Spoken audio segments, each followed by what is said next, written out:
حدیث نمبر 3478۔ ایک اور سند سے بھی اس طرح مروی ہے کہ آپ نے فرمایا وہ میری بھتیجی ہے، اور جو رشتے نسب سے حرام ہوتے ہیں وہ رضاعت سے بھی حرام ہو جاتے ہیں۔ حدیث نمبر 3479۔ ام المؤمنین حضرت ام سلمہ رضی اللہ تعالیٰ عنہ فرماتی ہیں، رسول اکرم صلی اللہ علیہ وسلم سے کہا گیا، یا رسول اللہ، کیا آپ کو حضرت حمزہ رضی اللہ تعالیٰ عنہ کی بیٹی سے عقد کرنے کا خیال نہیں؟ یا کہا گیا کہ آپ حضرت حمزہ رضی اللہ تعالیٰ عنہ کی صاحبزادی کو نکاح کا پیغام کیوں نہیں دیتے؟ آپ نے فرمایا، حضرت حمزہ میرے رضاعی بھائی ہیں۔ حدیث نمبر 3480۔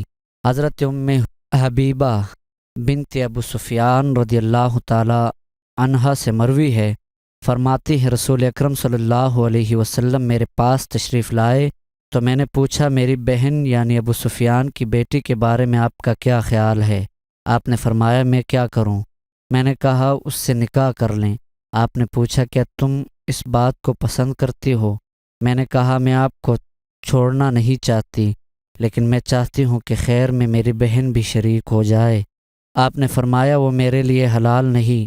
ام المؤمنین فرماتی ہے، میں نے کہا، مجھے پتہ چلا ہے کہ آپ درہ بنت ابی سلمہ سے نکاح کرنا چاہتے ہیں۔ آپ نے پوچھا، ام سلمہ کی بیٹی سے؟ میں نے کہا، جی ہاں۔ آپ نے فرمایا، اگر وہ میری گود میں پرورش نہ پاتی پھر بھی وہ میرے لیے حلال نہ تھی، وہ میری رضاعی بھتیجی ہیں۔ مجھے اس کے باپ کو حضرت صویبہ نے دودھ پلایا، بس تم اپنی بیٹیوں اور بہنوں کو مجھ پر پیش نہ کرو۔